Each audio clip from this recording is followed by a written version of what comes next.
The Galactic Ban on Giant Weapons. The Grand Hall of the Galactic Council was a marvel of architecture, shimmering crystal domes suspended over a gravity-defying platform that hung in the middle of space. Delegates from hundreds of species sat in concentric tiers, their translucent datapads glowing with streams of legislation, treaties, and endless arguments. Today, however, the agenda was singular. The humans. Esteemed counselors, croaked Counselor Thrix of the Voke, his four mandibles clicking in agitation. The matter is urgent. We must address the reckless and unrestrained escalation of human weaponry. A murmur rippled through the chamber. The Voke representative gestured, and a hologram filled the air.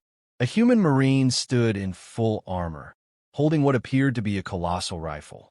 To most alien eyes, it looked less like a personal firearm and more like a portable artillery piece. This, Thrick said, his voice trembling, is classified as a standard-issue infantry weapon for humans. This weapon, by every reasonable metric, is an atrocity. It can level structures. It can annihilate armored carriers. It has no place in civilized warfare. The murmurs swelled into outrage. A dozen alien diplomats raised appendages, tentacles, or wings in agreement.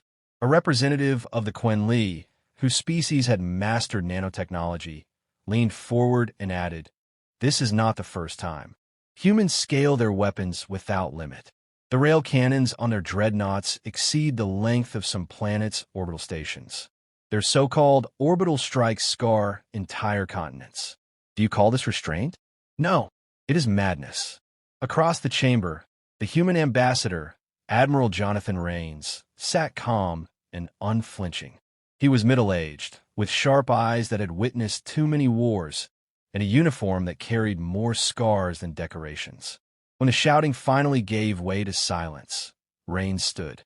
With respect, he began, his voice carrying a weight that made even the echoing chamber fall quiet. Humanity does not build weapons to impress the Council. We build them to survive. He tapped a command on his wrist pad, and another hologram appeared. Not of humans, but of the Karkhesh. The chamber darkened as images of the reptilian empire flickered overhead. Vast warships, charred colonies, a planet burning under their conquest. They grow stronger every year, Rains continued. The Karkhesh don't care for your treaties or your civilized ideals. They are predators, and predators don't stop because you beg them to. Counselor Thrix hissed, "You are fear-mongering. The Karkhesh have been contained." Rains tilted his head, a small smile curling at the edge of his mouth. Contained? Tell that to the Yulari. Their homeworld was glassed 6 months ago. You called a border skirmish. I call extinction. The chamber erupted in noise again. Some shouted at Rains for exaggeration. Others whispered uneasily, recalling the news reports of unconfirmed destruction on the galactic rim. The Speaker of the Council, a venerable being of the Luminar, struck the dais with her staff. Enough. We are not here to debate the Karkhesh. We are here to vote on the matter of giant weaponry. The motion was simple, a galaxy-wide prohibition on the manufacture and deployment of oversized weapons, anything classified as strategic class or above. It was, in theory, a way to limit escalation. One by one, species voted. The Voke voted yes. The Quenli voted yes. The Hetheri voted yes. The tally surged toward approval. When a human's turn arrived, all eyes turned to Rains. Earth's ambassador did not flinch. He pressed his pad. Yes. The chamber exhaled in relief. The measure passed by overwhelming majority. But a few counselors noticed something unsettling about the human smile. Later, in the private chambers of a human delegation, aides confronted Rains. "You agreed," one asked, astonished. "After everything, you actually voted yes." Rains leaned back in his chair, removing the tight collar of his uniform. "Of course I did. We're not idiots. Sometimes you let the Council have their illusion. But the weapons ban..." He raised a hand to silence them. His eyes hardened. They said giant guns. That's the beauty of it. On the desk before him, a schematic flickered to life. It was a new design, a rifle, sleek yet enormous, a weapon so devastating it blurred the line between handheld firearm and tank cannon. Its projectiles could punch holes in city walls. Beneath the blueprint was its classification tag: personal defense weapon, compact. Rains allowed himself the faintest grin. "Let the council argue about giants," he murmured. "We'll show them what small really means." Outside, the great halls of the Galactic Council glittered with light, secure in their belief that peace had been preserved. Far beyond, in the dark sectors where the Karkhesh gathered their fleets, the storm was already brewing. And humanity, as always, was preparing to answer in the only way it knew how. With Punch. That's our smallest. Deep in the asteroid belt of Sol's outer system, a facility floated in the shadows of rock and ice. To alien eyes, it would have looked like a mining station, long tunnels carved into stone, plasma exhaust venting lazily into the void. But inside, it pulsed with the heartbeat of industry, humankind's hidden arsenal. Dr. Eliza Trent stood on the observation deck, her lab coat flaring slightly in the recycled air. Through the reinforced glass, she watched as a team of engineers guided a colossal weapon onto a testing platform. Even in its inert state, it radiated menace. The prototype had the length of a small shuttle and mass enough to crush an alien hover tank. Mounted cannons bristled with coils, capacitors, and modular barrels, each one glowing faintly with residual charge. A young lieutenant whistled softly beside her.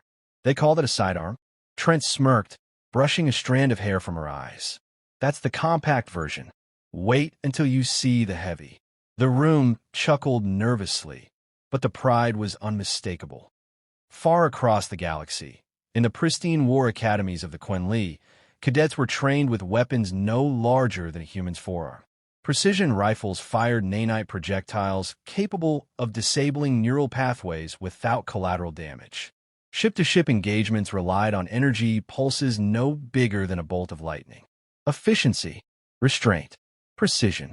That was alien doctrine. Humanity had never believed in such restraint. To humans, war was survival, and survival meant ending the fight quickly, brutally, and permanently. "Bring up the specs," Trent ordered. The hologram flickered, revealing schematics of the weapon's interior. The designation glowed at the top. M99 Kinetic Assault Platform. Fires a 3-kilogram ferrous slug at 6% of light speed, Trent explained to the gathered officers. "That's enough to turn a city block into glass. Effective range, orbital, accuracy, frightening. And best of all," she zoomed in on the design, "it's technically classified as man-portable. According to council definitions, it's not giant." A ripple of laughter echoed in the chamber. "Then what's giant by their standards?" the lieutenant asked. Trent's grin widened. "You'll know it when you see it." News from the front reached even these hidden halls. The Karkhesh were on the move. Scouts reported entire fleets massing along the galactic rim. Smaller civilizations, those without alliances or defenses, were falling silent. First the Ilari, then the Tovan. Entire systems gone dark, their last transmissions cut short by static and screams. The Galactic Council remained paralyzed. Endless debates filled their chambers. Should they sanction? Should they embargo? Should they attempt diplomacy? In the asteroid base, there were no such debates. The humans had already run the numbers. They knew what was coming. General Marcus Hale, commander of Earth's defense forces, entered the chamber during one late-night session. His armored boots clanged on the deck as the officers snapped to attention. "At ease," Hale said, his gravelly voice cutting through the hum. He was a broad man, scarred and silver-haired, the kind of leader who had buried too many friends to tolerate hesitation. He studied the schematic of the M99 in silence. Then, with a grunt, he turned to Trent. "Will it work against the Karkhesh shields?" Trent hesitated. "Their technology absorbs directed energy, yes. But these slugs aren't energy. They're mass. Force. Even the Karkhesh can't ignore physics." Hale's lips curled into something between a sneer and a smile. "Good. Then let's give them physics until they choke on it." Meanwhile, the aliens still believed humanity had submitted. At the council, representatives circulated reports about compliance checks. Human ambassadors showed them weapons carefully chosen for display: slender carbines, sleek drones, energy pistols with polished grips. "These are our current armaments," the ambassador declared with an almost believable sincerity. "We respect the Council's ruling." The aliens left, reassured. Back in the shadows, factories continued to hum. 2 weeks later, at a testing range buried under layers of ice on Europa, the first live-fire trial of the M99 commenced. Engineers, soldiers, and politicians crowded behind blast walls. Cameras tracked every angle. "Target locked," came the voice of the gunner. "Engaging." The weapon thundered. No crack, no roar, just a deep vibration that shook through bone and marrow. A slug streaked across the frozen plain, a line of incandescent plasma burning in its wake. Seconds later, an entire mountain 2 kilometers away disintegrated, vaporized into a mushrooming plume of fire and steam. The shockwave rattled the observation chamber, cracking glass and knocking half the crew off their feet. Silence followed. Then, slowly applause erupted. "That," General Hale said, his eyes hard as iron, "is our smallest." Far away, another report arrived from the Galactic Rim. Another Council world had fallen overnight, its fleet shattered, its population enslaved. Survivors whispered one terrible truth across encrypted channels: their shields hold against everything. No beam, no missile, no pulse can punch through. The Council despaired. Some argued surrender. Others simply wept. On Europa, humanity read the same report, and they smiled. Because when everyone else saw impenetrable shields, humans saw an opportunity to test just how punchy small could really be. Punchiest answer. The Karkhesh arrived like a storm. Their fleets erupted from hyperspace above the Meridian system, blotting out the stars with a wall of steel and scales. Their ships were massive, jagged constructions of obsidian alloys, bristling with weapons and glowing with the shimmering haze of their infamous shields. The Meridians had begged for help. They were artists, not warriors, a species of crystalline beings who had never built a warship heavier than a freighter. The Council had promised protection, but when the Karkhesh came, no one answered. No one except the humans. The first defenders to meet them were Quinley cruisers, sleek and curved like silverfish. Their beams lanced out in dazzling arcs, every shot perfectly calculated. But the beams fizzled harmlessly against Karkhesh shields. Precision was useless when physics itself was being defied. Moments later, return fire vaporized the Quinley fleet. The Meridian homeworld screamed for salvation as the Karkhesh tightened their noose. And then the stars trembled. From the void, a new fleet emerged. Terran warships surged into real space, their hulls scarred and brutal, nothing like the elegant craft of the other species. Dreadnoughts the size of mountains. Carriers bristling with gun decks stacked upon gun decks. Escort frigates whose sidearms carried more firepower than most alien capitals. The Council delegation, watching remotely, gasped. "They lied," hissed Counselor Thrix. "They swore compliance." But Admiral Jonathan Rains, commanding from the Terran flagship Resolute, had no time for politics. He surveyed the holo display with a calm born only of years at war. "Target lock on the Karkhesh Vanguard," he ordered. "Bring the puncher online." On the lower decks, engineers worked feverishly to power up the weapon. It was officially designated the XR-17 orbital kinetic cannon, but every soldier simply called it the Punchiest. A weapon so massive it required an entire battleship to serve as its mount. The barrel stretched for kilometers, wrapped in magnetic coils that hummed with raw energy. Its ammunition? Slugs carved from iron-nickel asteroids, each one the mass of a building, accelerated to a fraction of light speed. In the silence of space, the cannon spoke. A single shot erupted from the barrel, invisible save for the plasma wake tearing through the void. The slug hit the Karkhesh flagship head-on. For a moment, the alien shields shimmered, fighting desperately to absorb the force. Then they collapsed like glass under a hammer. The slug continued without slowing. It punched through the flagship's hull, ripping a corridor of destruction the length of the vessel. A heartbeat later, the ship detonated, a starburst of fire and shattered armor lighting the void. The council chamber erupted into chaos. Alien representatives shrieked in horror and awe. A shielded flagship, invincible by every known measure, destroyed in a single blow. Rains didn't even blink. Reload. The battle became a slaughter. Alien fleets relied on precision, darting attacks, and energy efficiency. The Karkhesh were built on brute resilience and overwhelming numbers. Humanity brought something else entirely: unrestrained overkill. Rail slugs tore through multiple ships in a single trajectory. Planetary missiles, compact by human standards, detonated with the force of small suns, ripping apart formations. Even human escort ships unleashed firepower that shredded cruisers like paper. The Karkhesh faltered. Their commanders had prepared for beams, for plasma, for ion pulses. They had never imagined an enemy that would simply hit harder than their shields could tolerate. On the surface of Meridia, crystalline citizens stared upward as meteors of burning wreckage rained down. For the first time in memory, they saw the Karkhesh retreat.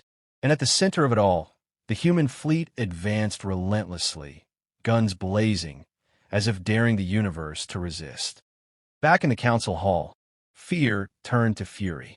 "You defied us," cried the Quinley representative. "You broke the treaty." Admiral Rain's image flickered on the central display, his face grim and unrepentant. "You passed a law against giant guns," he said. "This isn't giant. This is just our punchiest." The chamber fell silent. For once, no one had a rebuttal. The Karkhesh regrouped, desperate. Their fleet commanders hurled everything at the humans: plasma storms, gravitic shears, shield-penetrating torpedoes. Ships exploded on both sides. The void filled with wreckage and fire. But every time a Terran warship fell, 3 Karkhesh burned with it.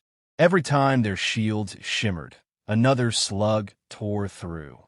At the climax of the battle, the Karkhesh deployed their super dreadnought, an armored leviathan the size of a small moon.